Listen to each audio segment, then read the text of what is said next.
I'm really excited about the opportunity we have this week to go up to Colorado State and really improve our Mountain West rankings. Right now, we're a couple games out of first. Colorado State is in first place, so it's going to give us an opportunity to go up there and get better and move up in the rankings. So excited about where we've been over the last 5 games. We've won 4 out of the last 5. Done a great job managing games better, and that's due to Ariell. Rebounding better, a lot to do with Miss Warren here. So we're doing better with our turnovers, which is giving us more opportunity to score. And because of that, our scoring has gone up tremendously over the last 5 games.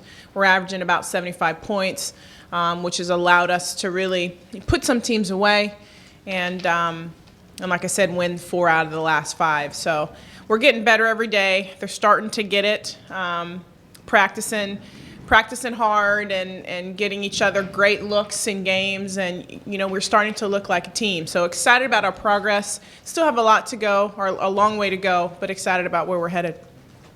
Stacie, you started out the season kind of rough, but lately it seems like you've kind of turned it around. Like, do you think the team is just gelling? What do you think is sort of accounts for that? Just like the team chemistry or what? I do think the team is gelling. They're starting to figure things out. It's hard being a first-year head coach and me coming in and completely changing our system, what we run offensively and defensively.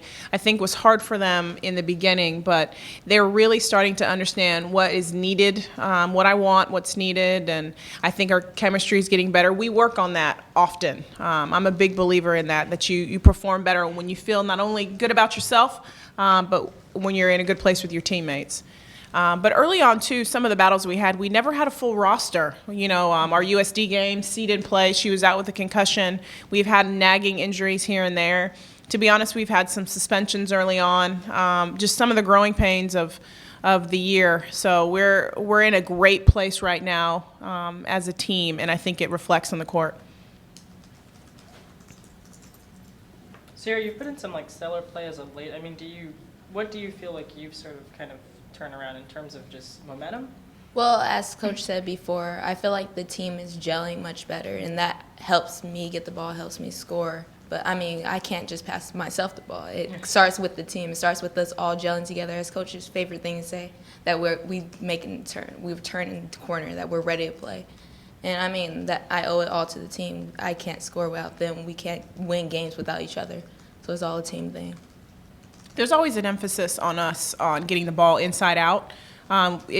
You'll hear me, post touches, I need a post touch, because I think our guards, ironically, get better looks when the ball goes inside first. So that's been a focus of ours, getting the ball inside.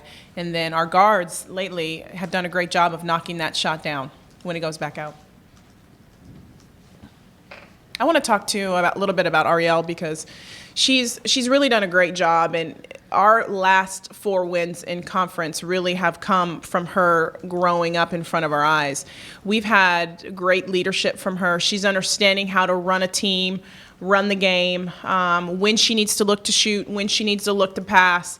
And when she's done a great job leading us on the floor, we've won. So she's in a good situation, an interesting situation, because she gets to play through some of her mistakes, because she is our only point guard this year on the team. But I have enjoyed watching her grow in front of us. I mean, you see her, she's hard to guard. She's quick as all get out. Early on, some of those passes that she's completing now were turnovers. She's learned now when to pick and choose, when she can make those amazing passes and when she needs just to reverse the ball. So it's been fun to watch her grow. And I tell you, she's going to be a great point guard for this program. You mentioned how, with a new team and new players and just fitting everyone together, it takes a while to get them to kind of just buy into your system and just to kind of understand it. In terms of just places you've coached in the past, have you noticed any trends or similarities in terms of how the teams play their first year, learning what you want to do?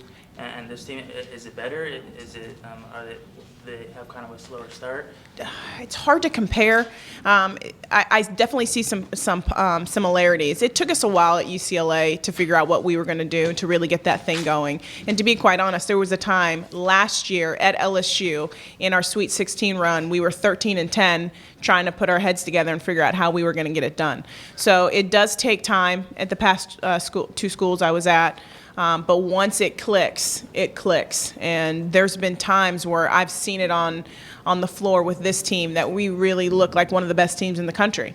Now that being said, 2 possessions later, we'll make mistakes. I'm like, oh my gosh. But, there's times when we look really, really good. When we're sharing the ball, when we're rebounding, and when we're thinking more about the best shot or the best play for the team, we're awfully good. I said it early on before we even started playing games. We don't have that one kid that's going to go out and get 20 every night. We're going to need to do it balanced, and we're going to need 4 or 5 kids in double figures for us to win. And our stats have kind of shown that. Now, has some of our players had monstrous games? Absolutely. But if you look at that same box score, there was probably 2 or 3 of them, probably 3 or 4 of them that were in double figures. You played Colorado State already once this year. I mean, it's the first sort of repeat opponent in the Mountain West that you've had. Like, what can you take from that game going forward into this game? I'm going to let you guys, and I'll follow up. Because we just had discussion in practice, because they just watched the game again. For me, as we've been speaking about, we have all grown. We've learned how to guard better, where to stand, where we're supposed to be, where we're not supposed to be, who we're supposed to guard, and that's what we're going to bring to the next game. Our knowledge of the game, how much better we are at our defense. Zone is not something that we did before at San Diego State, so it's something new for all of us. And I feel like now we're understanding it. Now we're getting the whole system. What about you, Ari? I feel the same way. We're going to make mistakes, up and down the court, but it's all to our knowledge that we need to fix it. We'll go back, play on defense, don't overextend, don't play behind, bump when we need to bump. And I think that beginning of the season, we kind of were fresh to the new zone and trying to understand what was going on. And I think now that we know more about it, how we can play out of it, then we can figure out, we're going to be fine. If we make a mistake, we can adjust to it right away. But if not, next play, we have a timeout, we can fix it, we can talk about it. So I really go off of, what Cierra said, we've come a long way.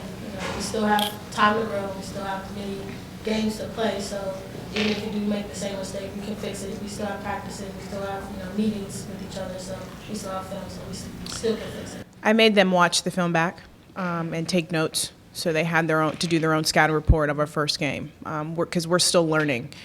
And they saw on film how Colorado State came in here into our house and outplayed us. So all the things that they suggested, the mistakes that we made, we still had a chance to win that game. Didn't manage the game great during the backstretch. We struggled out of the gate, didn't score very many points in the first 10 minutes. And like I said, they just outworked us. So them seeing themselves and being able to be critical of themselves without me saying that is huge. They saw what they need to do. They saw what they have to do to go up there and get a win. And I think everyone is excited for the challenge. This is for all 3 of you. And I'm asking you this not just because you're on the basketball team, more because you're part of the San Diego State athletic family. Can you speak to the excitement, buzz within the department, with the men climb to number 5? The men are number 5? No, I'm kidding. I mean, for me, I'm just excited. It's something different when people come to you and say, hey, your men are doing really well. I'm like, yeah, they are. You should see them at practice working hard. That's something that most fans don't get to see, and we do get to see that. It kind of pushes us to go, hey, they weren't that well last year, but they're pushing hard. So, I'm not going to be here next year, but that just makes me excited for the future for our team and that we're going to get there. Like, there's no holding us back. We're all family, so if they're doing good, we feel good. I'm going to say 2 things on that. One, I hate that we play in the same day, because I want to go to some of these games, because the show and the environment here is awesome. Being in a game or being at a game at home is just an unbelievable experience. And I have worked at some really big-time programs. There is nothing like the feeling that I had when the only game I really got to go to was the Arizona game, and there was nothing that I can compare to that feeling in a basketball arena. So the show, our fans, the best in the country.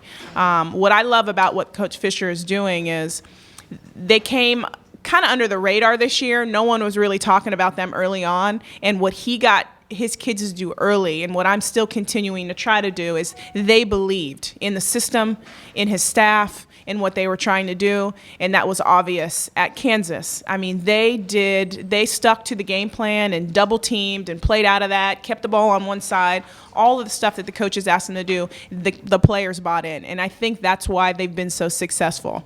The third thing that I adore is I love watching the leadership from the top with X. He makes them go, and he continues to hit those big shots, not because he's an awesome player. He is. But he practices those shots, and he practices on a level, and he prepares himself for those situations. And the unsung heroes, in my opinion, and it's just my opinion on that team, are Josh and Spencer, because they're the ones that are doing the dirty work night in and night out, getting in and getting them extra possessions and making defensive plays. Rebounding is key. So we talk a lot about that too. Sometimes it's not your night to score 30, but those young men are just as important as X is on any given night, because they're giving them other opportunities to score. So I love what our men are doing. I love what Coach Fish has been able to do. And like I said, I am in awe of our fans and the show, because it's a great environment. So I definitely want to take that to our head coaches meetings, because I want to see more of their games. I don't want to see more. I mean, it's amazing just when I'm sitting in the student section, just all the support that they get. I know that, we lack a lot of support from the students, fans, but that's fine with me. I mean, but their execution is amazing. Like watching them, I honestly like them dunking, but it's okay. But whenever they get a rebound, just the crowd just goes wild. The fans are just crazy, and I love that. I love a student body like that, and that's exactly why I came here. It's just the show is just amazing, and just to have support from them, just on and off the court, is just amazing. I still have friends in the crowd they even come to our games, watch us and just compare us to the guys' games. Just because we don't dunk. We're fundamentally sound, and they're fundamentally sound, but at the same time they're dunking and doing all that. I mean, but we're really exciting too. Right, we're exciting too. We still have those amazing plays, and we don't make ESPN top 10 or whatever. It's fine with us. It's fine with me. And just having their support and understanding that you don't have to have a rank to be amazing. They came as underdogs, like Coach said, and I feel like we're the underdogs now, and we're going to be on the top by the end of the year. They've set the blueprint for us. Coach Fisher has. He started from the bottom. He's got them to where they're getting that attention, the national attention that all of us in Southern California know they deserve, but now we're getting that attention nationally. So not only is that great for men's basketball, it's great for women's basketball here at San Diego State. It's great for all of our sports here at San Diego State, because every time you turn on ESPN, we're getting talked about. So that's a benefit for us. Stacie, from a basketball coach's perspective, Coach Fisher might hit his 300th win at this program this Saturday if they win that game. How significant is that milestone, 300 wins, especially for someone like you kind of starting out as a head coach in a program like this trying to build? He's going for 300. I'm going for 10. Any win is important. Coach Fisher will tell you that. It's more about the players than it is, I think, the coach. And I think Coach Fisher would share that sentiment. Those 300 wins don't come without great players and a staff in place to help them get those wins. So I think, it's a great honor. He deserves it. He's an awesome coach. But I think he would also say that, his players got him that. And it's an award to be shared by all that have played under him and put on a San Diego State jersey. You guys offer to scrimmage him and all? I mean, Fish hates the zone. Sometimes he needs a little practice on that, We probably need the help. There's some players that we've played against early in non-conference that are probably as good as some of the boys. But, we like being separate but equal from them. We play two totally different styles of basketball. Like you said, we play a lot of zone, a lot of matchup zone. They use the word zone. It's man-to-man in your area. And the men get after it defensively. But I've learned a lot by watching Coach Fish. We do a lot of the things that they do. They ice the ball screen, and by that I mean any ball screen, they keep it on one side of the floor. That's good for us. We started doing that stuff too. And just kind of, again, I love the passion. I love the control that he shows in games. He doesn't get too high or too low, and his players don't either. So I've learned a lot already in my short career here at San Diego State from Coach Fisher, and I'm grateful for that. Ariell, your coach mentioned how she's allowing you to kind of play under mistakes. You're young. You just took over the starting spot not too long ago. What's it done for you just knowing that your head coach is behind you and playing to your as well as your teammates? It's definitely allowed me to grow faster. Before she was like, when season first started, she said, you can't be a freshman. Coming into a program like this, a lot of people have our backs and know that I have all the support from the staff, from the school, from my teammates. I just have to, my whole answer is I have to grow up fast. You know, I make mistakes, everybody does, but I have to grow from it. I have to push on. I can't, you know, from one standpoint, I can't make a pass and then come back and not play defense. You know, for me, defense helps me with my offense. If I'm shutting down a point guard, I know that I feel like she can't guard me in the offensive end. And that's how I play. And I feel like my teammates help me no matter what, through mistakes. They pick me up even though I have my head down sometimes. And I feel like, I'm not going to be able to make this pass. I'm not going to be able to make the next play. They pick me up. And I feel like with them, I have so much support, and it just keeps me uplifted. And, I feel like, I have so much support from them. And I really thank my teammates and my coaching staff for it. We're a totally different team from our last Colorado State game. I mean, a completely different team. I think they were almost embarrassed. Is that accurate when you watched it back? I mean, we're a completely different team.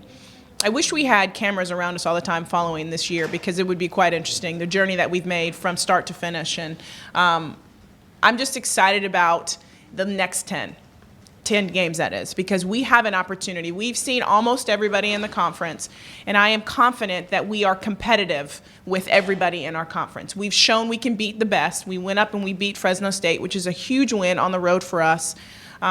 So our goal, obviously, it's game by game, but it's to win the next 10. We tell them every day, we're playing for a bye, we're playing for a seed, and we're hoping to be that team come March that everyone's saying, how in the world did they get in the tournament? That's our goal, to shock the world. And no one believes but us, and that's okay. We like it that way.